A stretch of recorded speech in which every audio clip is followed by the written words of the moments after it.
ಆ ಸುಂದರ ಸುಖಮಾರಿಯನ್ನು ಎತ್ತಿಕೊಂಡು ಬಾ ಅಂತ ನನ್ನ ಅಂಗರಕ್ಷಕರನ್ನ ಕಳಿಸಿಕೊಟ್ಟಿದ್ದೇನೆ.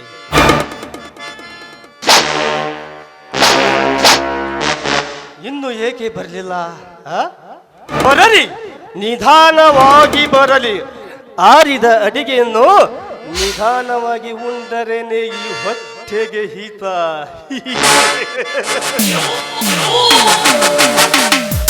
ಅದರಂತೆ ಒಂದು ಸುಂದರ ಹೆಣ್ಣನ್ನು ಅನುಭವಿಸಬೇಕಾದರೆ ನಾವು ಯಾವಾಗಲೂ ಅವಸರ ಪಡಬಾರದು. ಮಂಗ, ಲೇ ಮಂಗ, ನನ್ನ ಮಗನ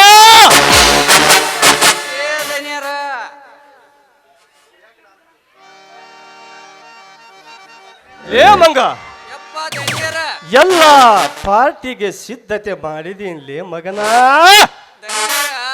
ಕುಡಿಯಾಕ್ರಿ 4 ಕ್ವಾಟ್ರಿನು 4 ತಂದನ್ರಿ.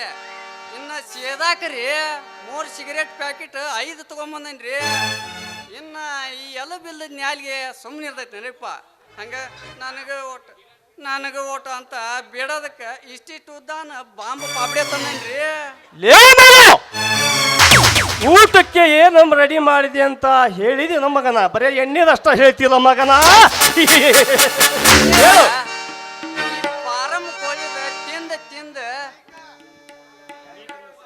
ಫಾರಂ ಕೋಳಿದ ತಿಂದ ನ್ಯಾಲ್ಗೆ ಅನ್ನೋದು ಕೆರ ಹಿಡ್ದಂಗ ಆಗೈತ್ರಿ. ಅದಕ್ಕಂತ ನಾವು ಹುಲಗೂರು ಪ್ಯಾಟಿಗೆ ಹೋಗಿ ಚಲೋದೊಂದು ಹ್ಯಾಟಿ ತಗೊಂಬಂದನ್ರಿ.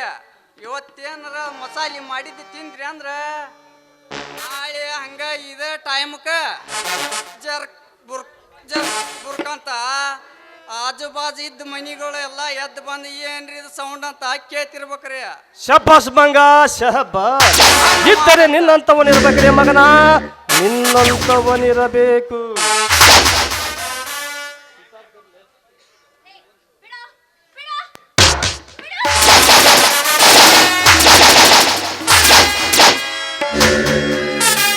ನೋಡಿ ಬಾಸ್, ನೀವು ಹೇಳಿದ ಪಾರಿವಾಳನ್ನು ಹಾರಿಸಿಕೊಂಡು ತಂದಿದ್ದೇನೆ.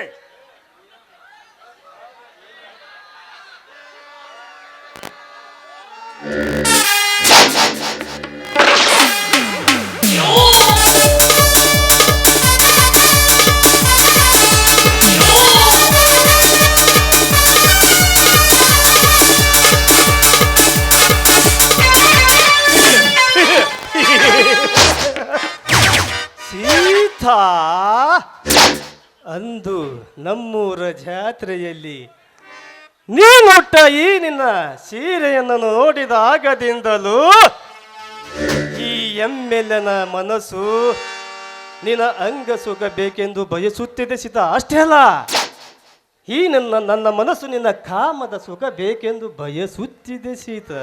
ನೋಡಿ ಎಮ್ಮೆಲ್ಲೆ ಅವರೇ, ನಾನೊಬ್ಬ ಬಡ ರೈತನ ಹೆಂಡತಿ. ಮೇಲಾಗಿ ನಿಮ್ಮಂಥವ್ರು ನನ್ನಂಥವರನ್ನ ಬಯಸುವುದು ಶುದ್ಧ ತಪ್ಪು.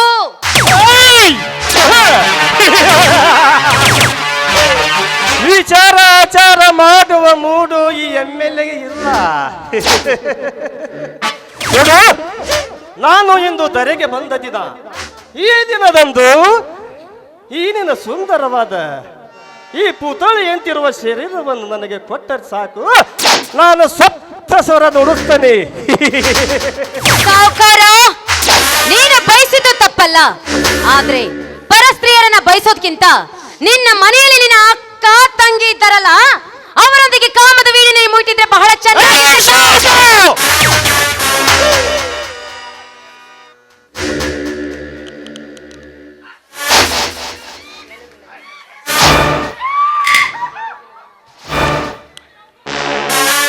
ಎಲ್ಲವೂ ಎನ್ನುವ ನಾಲಿಗೆ ಇದೆ ಎಂದು ಈ ಎಮ್ಮೆಲ್ಲೆ ದೇವೇಂದ್ರನಿಗೆ ಬಾಯಿಗೆ ಬಂದಂತೆ ಬೊಗಳುತ್ತಿಲ್ಲ. ಕೆಟ್ಟ ಸೂಳೆ, ಹಿತ್ತಳೆ ಹಣ್ಣಿನಂತಿರುವ ಈ ನಿನ್ನ ದುಂಡಾದ ದೇಹವನ್ನು ನೋಡಿದಾಗದಿಂದಲೂ ಈ ನಿನಗೆ ಸಾವಿರಾರು ಮುತ್ತನ್ನು ಕೊಟ್ಟು ನನ್ನ ಕಾಮದ ಜ್ವರವನ್ನ ತಣ್ಣಗಾಗಿ ಮಡಿಸಿ ಬಂದಿದ್ದೇನೆ.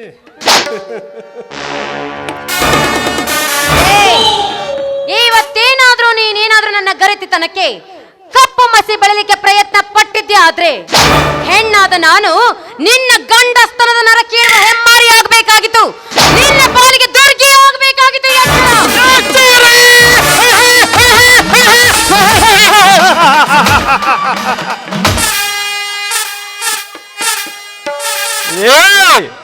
ನನಗೆ ಎಚ್ಚರ ಹೇಳುವ ಹುಚ್ಚು ಹೆಣ್ಣೆ.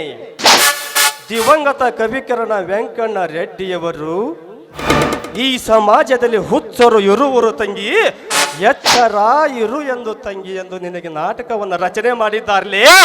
ಅದನ್ನು ನೀನು ಆದಿದೀಯಾ, ಕೇಳಿದೀಯಾ? ಅದನ್ನು ಬಿಟ್ಟು ಈ ಎಮ್ಮೆಲ್ಲ ದೇವೇಂದ್ರನಿಗೆ ಹಗುರವಾಗಿ ಮಾತನಾಡಿ ನಿನ್ನ ಮಾತಿಗೆ ಹೆದರ್ತಾನಂತೆ ತಿಳ್ಕೊಂಡಿಯಾ? ನಿನ್ನ ಮಾತಿಗೆ ಹೆದರಿದರೆ ಈ ನನ್ನ ಮೀಸೆಗೆ ಅವಮಾನ. ಏಯ್ ನೋಡು, ನನಗೆ ಬೇಕಾಗಿದ್ದು ಈ ನಿನ್ನ ಅಂಗ ಸುಖ. ದೇವೇಂದ್ರ, ದುಡುಕಬೇಡ.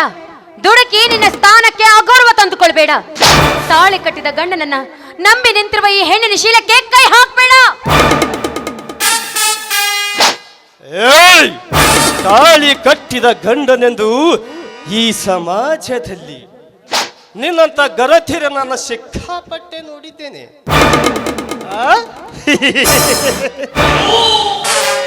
ಕಂಡಿದ್ದೇನೆ, ನೋಡಿದ್ದೇನೆ, ಎಲ್ಲಾನು ಮಾಡೇನೆ. ನೋಡು, ನನಗೆ ಬೇಕಾದದನ್ನ ಕೊಟ್ಟು ಇಲ್ಲಿಂದ ಹೋಗಿಬಿಡು. ಯಾಕಂದ್ರೆ ನನಗೆ ಟೈಮ್ ಇಲ್ಲ. ಅದಕ್ಕೆ ನೋಡು, ಸುಮ್ಮನೆ ಈ ನನ್ನ ಅರಮನೆಯಿಂದ ಒಂದು ಶೆಡ್ ಖಾಲಿ ಐತಿ, ಹೋಗ್ಬಿಡು. ಗೌಡ, ಹುಟ್ಟುತ್ತಲೇ ನಾನು ಬಡತನದಲ್ಲಿ ಬೆಳೆದ್ರು ನನ್ನ ಶೀಲ ಚಾರಿತ್ರೆಯನ್ನ ಕಾಪಾಡಿಕೊಂಡು ಬಂದಿದ್ದೇನೆ. ತಾಳಿ ಕಟ್ಟಿದ ಗಂಡನನ್ನು ಹೊರತು ಮಿಕ್ಕಿದವರೆಲ್ಲ ನನ್ನ ಒಡ ಹುಟ್ಟಿದ ಅಣ್ಣ ಅಂತ ತಿಳ್ಕೊಂಡಿದ್ದೀನಿ. ಏನಲೇ ಆಗ್ಲಿಂದ ನೋಡ್ತಿದ್ದೀನಿ, ಹ್ಯಾಂಗೆ ಹೀಗೆ ಅಂತ ಮಾಡ್ತಿದ್ದೀಯ? ನೀನೇನು ಗೌಡನೋ ಇಲ್ಲ? ಅಣ್ಣ ಅಣ್ಣ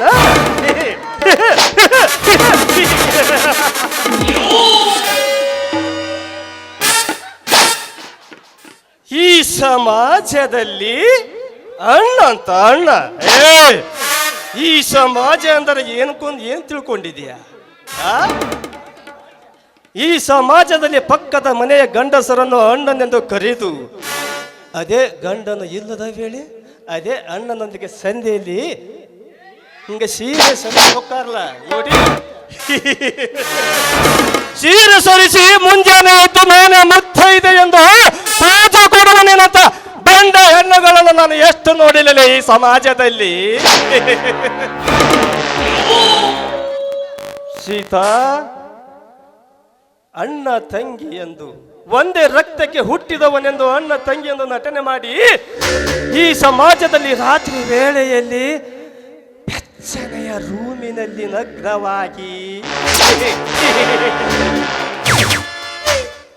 ತೀಟಿ ತೀರಿಸಿಕೊಂಡು ಮುಂಜಾನೆ ಎದ್ದು ಈ ಸಮಾಜದ ಎದುರುಡಿಗೆ ನಾನು ಅಣ್ಣ ನನ್ನ ತಂಗಿ ಎಂದು ನಟನೆ ಮಾಡುವ ನಿನ್ನಂತ ಕೀಳು ಜಾತಿಯ ಹುಳು ಹುಳು ಹುಳು ಎಷ್ಟಿಲ್ಲ ಈ ನಿನ್ನ ಸಮಾಜದಲ್ಲಿ. ಅಣ್ಣನಿಗೆ ಮೈದುನ ಹೆತ್ತ ಮಗ ಇದ್ದಂತ ಅದೇ ಗಂಡ ರಾತ್ರಿ ವೇಳೆ ನೀರು ಹಾಸಾಕ್ ಹೋದಾಗ ಏನ್ ಮಾಡ್ತೀರಿ ನೀವು? ಅಣ್ಣ ಯಾರು ಅತ್ತಿಗೆ ಯಾರು ಅಂತ ಗೊತ್ತಾಗಂಗಿಲ್ಲ. ಆ ಅತ್ತಿಗೆ ಏನು ಮಾಡ್ತಾಳಂದ್ರ ಆ ಮೈದನೊಂದಿಗೆ ದಿನವಿಡೀ ರಾತ್ರಿವಿಡೀ ಮಲಗಿ ಚಕ್ಕಂದವಾಡಿ ಮುಂಜಾನೆ ಎದ್ದು ನಾನು ಮಹಾನ್ ಅತ್ತಿಗೆ, ನಾನು ಮಹಾನ್ ಪತಿವ್ರತೆ ಎಂದು ಪೋಜು ಕೊಡ್ತಾರಲ್ಲ, ಅವರೆಲ್ಲ ಹೇಳು ಎಲ್ಲಿದ್ದಾರೆ ನಿನ್ನ ಗರತಿಯರು? ನೋಡು ಸೀತಾ, ಸುಮ್ಮನೆ ಮಾತು ಬೇಡ. ನಿನ್ನಂತ ಸೊಕ್ಕಿನ ಸೂಳ್ಯರ ನಾನು ಹೆಣ್ಣುಗಳನ್ನ ಎಷ್ಟು ನೋಡಿರಲಿ, ಎಷ್ಟು ಕಂಡಿಲ್ಲ.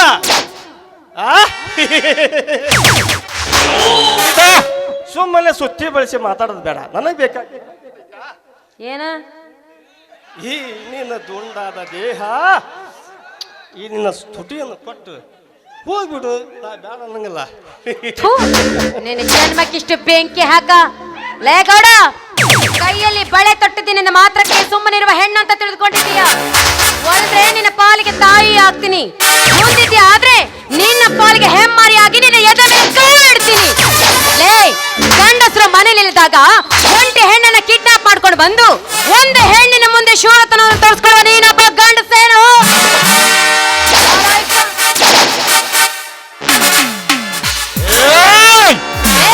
ಹೊಚ್ಚು, ನಿಮ್ಮಂತ ಪಾಪಿಗಳಿಗೆ ನಾ ಮೆಟ್ರೋ ಹರಕು ಚಪ್ಪಲಿ.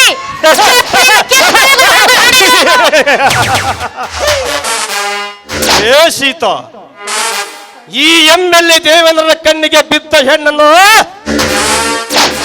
ಎಂದೂ ಬಿಟ್ಟಿಲ್ಲ ಈ ದೇವೇಂದ್ರ. ಮುಂದೆ ಬಿಡುವನು ಅಲ್ಲ. ಸೀತಾ ನೋಡು, ನಿನ್ನ ಮನಸ್ಸನ್ನು ಕಠೋರವಾಗಿ ಮಾಡಿಸಿಕೊಂಡು ಬಾ. ನೋಡು, ನಾನು ಊದುವ ಪುಂಗಿಯ ನಾದಕ್ಕೆ ನೀನು ನಾಗಿನೆಯಂತೆ ನಟನೆ ಮಾಡಿಕೊಂಡು ನನ್ನ ಹತ್ತಿರ ಬಾ.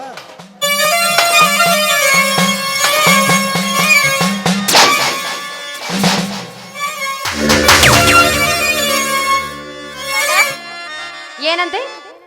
ಬಾಯಿಲಿ ಬನ್ರಿ ಗೌಡ್ರೆ, ಒಂದು ಮುತ್ತು ಕೊಡ್ತೀನಿ, ಬನ್ನಿ ಇಲ್ಲಿ. ಇದುವರೆಗೂ ನಿಮಗೆ ಮೂಡ್ ಬಂದಿತ್ತು, ಈಗ ನನಗ್ ಮೂಡ್ ಬಂದಿದೆ. ಬರೀ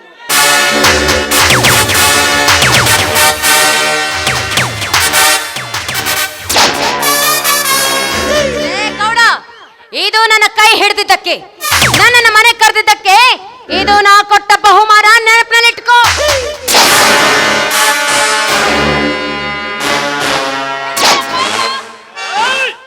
ಬಿಡೋದಿಲ್ಲ. ಏನು ಮಾಡ್ತೀಯ?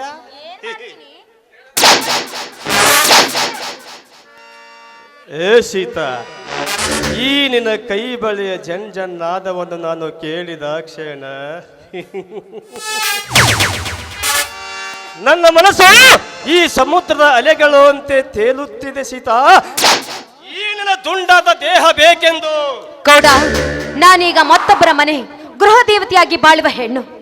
ನನ್ನ ಪ್ರಾಣ ಬೇಕಾದ್ರೂ ಕೇಳು, ಖಂಡಿತವಾಗ್ಲೂ ನಾನು ನಿನಗೆ ಕೊಡ್ತೀನಿ. ಆದ್ರೆ ನನ್ನ ಶೀಲಕ್ಕೆ ಕೈ ಹಾಕ್ಬೇಡ. ನನ್ನ ಪ್ರಾಣ ಬೇಕಾ? ತಗೋಬೇಕಾದ್ರೆ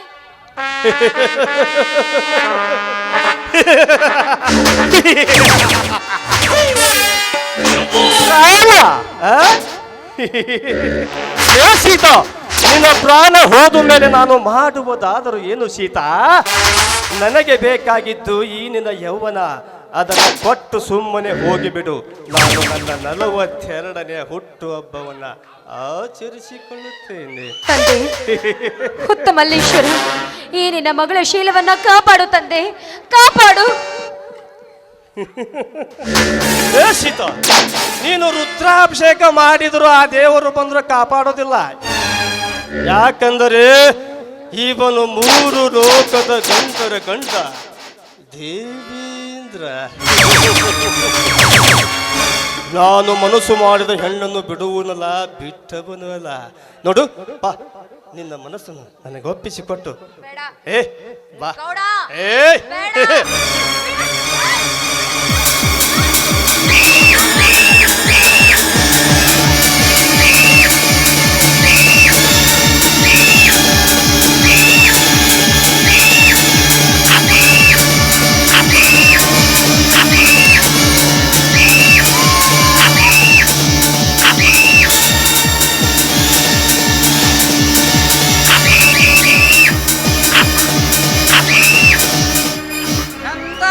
ನೀಚ ಸುಳೆ ಮಗ ಇರ್ಬೇಕ್ರಿ ಇವ.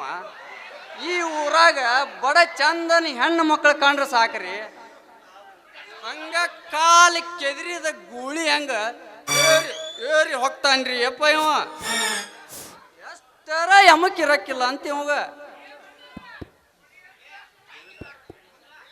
ಇವನ್ ಯಮಕ್ ಮುರಿಬೇಕಂದ್ರ ಇವನ ಟಮಾಟಿ ಹಣ್ಣು ಹೊಡೆದಾಗರಿ ಇವ ಪಕ್ಕದ ಬರ್ತಾನ ನೋಡ್ರಿ ಮತ್ತ ಹೊಳ್ಳಿ.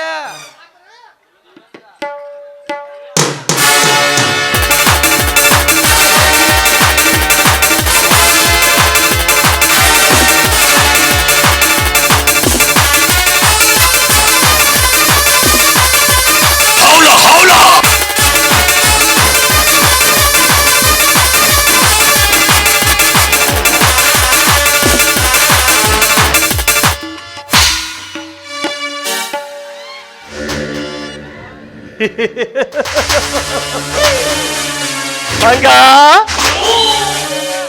ಏನ್ ಸಕ್ಕತ್ತಿತ್ತಲೆ ಈ ಬಣ್ಣದ ಭೂರಂಗಿಯ ಮೈಮಾಟ. ಕಣ್ಣೀರ ಈ ನಿಮ್ಮ ತೋಳಿನ ತೆಕ್ಕ್ಯಾಗ ಎಂತೆಂತ ಪಾರಿವಾಳ ಸಿಕ್ಬಿತ್ತವ್ರಿ ಅಪ್ಪ. ಇಲ್ಲಲೇ ಮೊದಲು ನಾನು ಅನುಭವಿಸಿದ ಹಕ್ಕಿನೇ ಬೇರೆಲಿ, ಈಗ ನಾನು ಹೋಗಿ ಅನುಭವಿಸಿ ಬಂದಿನಲ್ಲ, ಏನ್ ಸಕ್ಕತ್ತಿತ್ತಲೆ.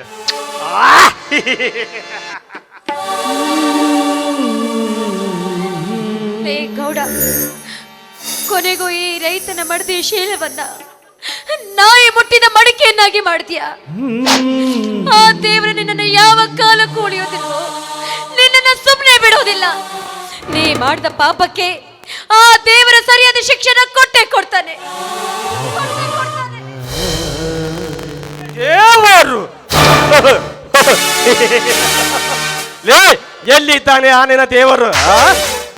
ಈ ಮೂರು ಲೋಕದ ಗಂಡರ ಗಂಡ ಎನಿಸಿಕೊಂಡಿರುವ ಈ ದೇವೇಂದ್ರನಿಗೆ ಎಲ್ಲಿದ್ದಾನೆ ಆ ನಿನ್ನ ದೇವರು? ಮಂಗ, ಇವಳ ಶೀಲ ಕೆಡಿಸಿದ್ದು ಆಯ್ತು, ಇವಳ ತೊಂಡೆ ಹಣ್ಣಿನಂತ ತುಟಿಲು ಕಚ್ಚಿದ್ದು ಆಯ್ತು. ಇವಳನ್ನ ಯಾವ ದಾರಿ ತೋರ್ಸೋಲ್ಲೇ? ಹೇಳು ಮಗನ, ಹೇಳ.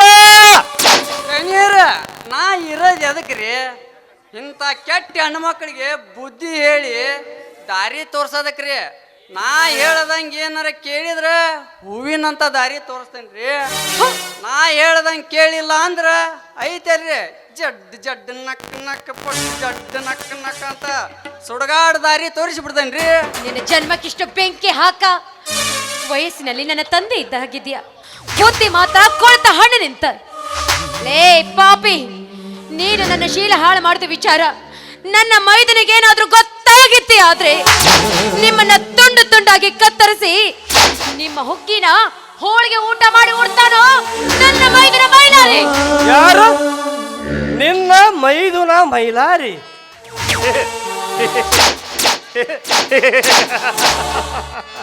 ಏ ಸೀತಾ, ಈಗ ನಿನ್ನ ಜೀವನ ತಂತಿ ಹರಿದ ಪಿಟಿಲು ಅಂತಾಗಿ ಹೋಗಿದೆ ನಿನ್ನ ಜೀವನ. ಆ ನನ್ನ ಮಗ ಕೀಳು ಜಾತಿಯ ಮೈಲಾರಿ ಬಂದು ನನ್ನನ್ನು ನರಕದಾರಿ ತೋರಿಸ್ತಾನಂತ. ಇವನು ಮೂರು ಲೋಕದ ಗಂಡರ ಗಂಡ ದೇವೇಂದ್ರ. ಲೇ ಮಗ,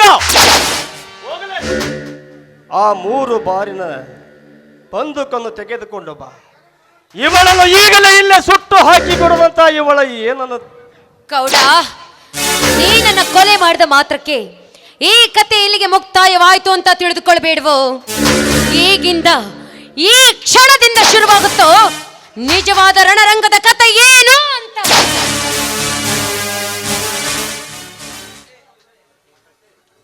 ಕಥೆ ಈ ದೇವಲೋಕದ ಯಮಲೋಕವನ್ನೇ ಗೆದ್ದಿರುವ ಈ ದೇವೇಂದ್ರನಿಗೆ ಈ ನಿನ್ನ ಪೊಡಬೋಸಿ ಅಂಜಿಕೆಯ ಮಾತೆ ನನಗೆ. ಏ ಸೀತಾ, ಸಾವಿಗೆ ರೆಡಿ ಆಗಲೇ, ಸಾವಿಗೆ ರೆಡಿ ಆಗಿ ಹೋಗುತ್ತದೆ ನಿನ್ನ ಜೀವನ.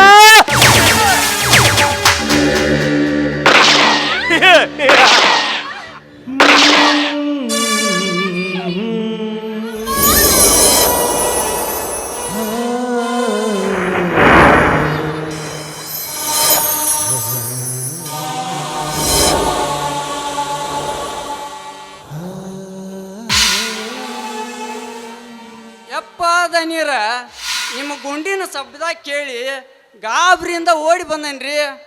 ಇಲ್ಲಿ ಬಂದ ನೋಡ್ತನ್ರಿ, ಏನ್ರಿ ಇವಳಿಗೆ ಸಾವಿನ ದಾರಿ ತೋರಿಸೇ ಬಿಟ್ಟಿರಲ್ಲ.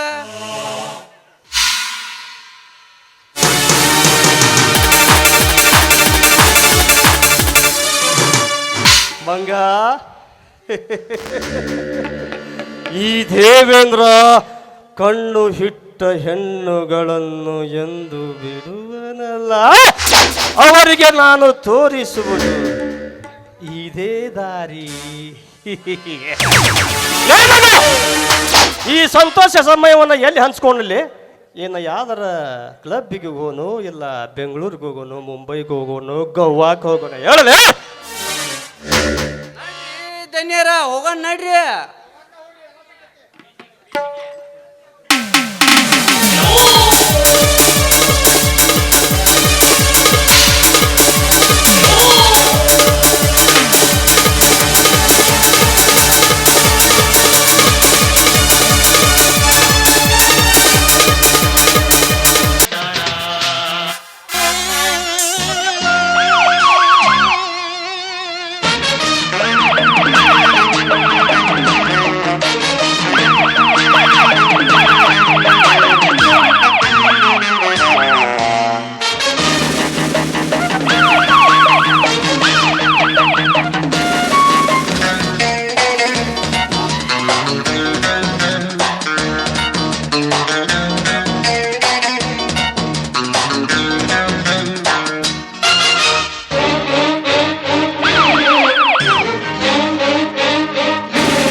ಸರ್ಕಾರ ಕಾನೂನನ್ನು ನಿನ್ನ ಕಪಿ ಮುಷ್ಟಿಯಲ್ಲಿ ಇಟ್ಟುಕೊಂಡು ರೈತರಿಗೆ ಅನ್ಯಾಯವೆಂಬ ಬಾಣದಿಂದ ಬೇಟೆಯಾಡುತ್ತಾ ರೈತರ ಆಸ್ತಿ ಪಾಸ್ತಿಗಳನ್ನು ಮೋಸದಿಂದ ಕಬಳಿಸಿಕೊಂಡು ನಾನೇ ಈ ಜಗತ್ತಿಗೆ ಡಾನ್ ಎಂದು ಮೂಗುದಾರ ಇಲ್ಲದ ಗೂಳಿಯಂತೆ ಎಲೆ ಎತ್ತಿ ಉರಿದಾಡುತ್ತಿರುವಲ್ಲ ನಾಡು ಇಂದಲ್ಲ ನಾಳೆ ಉರಿದುರಿದು ಈ ಊರ ಹೊರಗಿನ ಸುಡುಗಾಡದಲ್ಲಿ ಹೆಣವಾಗಿ ಬೀಳುವುದು ಶತಸಿದ್ಧ. ಲೇ ದೇವೇಂದ್ರ, ನಿನ್ನ ಕೆಟ್ಟ ಕೃತಿಗಳ ಪುಸ್ತಕವನ್ನು ಎಳೆ ಎಳೆಯಾಗಿ ಸ್ಟಡಿ ಮಾಡಿ ನಿನ್ನ ಸರ್ಕಾರದಿಂದಲೇ ನಿನ್ನ ಮೊಸಡಿಗೆ ಮಂಗಳಾರತಿ ಎತ್ತಿಸಿ ನೀನು ಓರಿಸಿ ಹೋದ ಆ ಕ್ಷೇತ್ರದ ಜನತೆಯ ಮುಂದೆ ಅರಬತ್ತಲೆ ಮಾಡಿಸಿ ಕತ್ತೆಯ ಮೇಲೆ ಮೆರವಣಿಗೆ ಮಾಡಿ ನಿನ್ನ ಕೆಟ್ಟ ಸಾಮ್ರಾಜ್ಯಕ್ಕೆ ಇತಿಶ್ರೀ ಹಾಡಿ ಪರಪ್ಪನ ಅಗ್ರಹಾರದಲ್ಲಿ ಉಪ್ಪು ಇಲ್ಲದ ರಾಗಿ ಮುದ್ದೆಯನ್ನು ತಿನ್ನಿಸದಿದ್ದರೆ ನನ್ನ ಹೆಸರು ಇನ್ಸ್ಪೆಕ್ಟರ್ ಕಿರಣ್ ಕುಮಾರನೇ ಅಲ್ಲ. ಲೇ ಎಮ್ಎಲ್ಎ ದೇವೇಂದ್ರ, ಈಗಲೇ ಬರುವೆ ನಿನ್ನ ಪೋಲಿನ ಯಮದೂತನಾಗಿ ನಿನ್ನ ಕರ್ಮದ ಅಂತಃಪುರಕ್ಕೆ.